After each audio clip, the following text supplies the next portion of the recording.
Listen, we're in Denver today. Patti Ann Browne is going to be rifling through our personal effects in our New York headquarters all week long. She joins us now with some headlines. Good morning, you. And so far, I've found quite a bit of blackmail material on all of you, so you better be nice to me.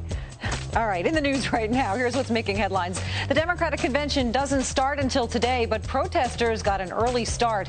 Hundreds of people held a war protest yesterday at Colorado's state capitol building. Meanwhile, anti-abortion demonstrators made their presence known at the interfaith service held at the Wells Fargo Theater. The protesters shouted and walked along the aisles. They were removed and the service went on as planned. Organizers say it's the first time a faith-based service has been part of a Democratic National Convention.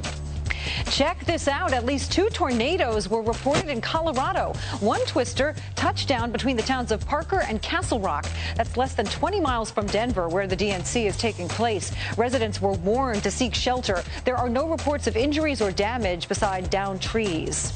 The Russian parliament votes unanimously to give the breakaway regions of Georgia their independence. That means they'll recognize South Ossetia and Abkhazia as independent states. This as a U.S. naval ship reaches the region carrying much-needed supplies. The USS McFall is bringing 55 tons of baby food, bottled water, and milk. And a follow-up to a story we've been telling you about. The 2 little New Jersey girls who were trapped in Georgia when the fighting began should be on U.S. soil later today. Ashley and Sophia Evans had been visiting their grandparents. And a police officer pulled a gun on Sean Diddy Combs over the weekend in Los Angeles.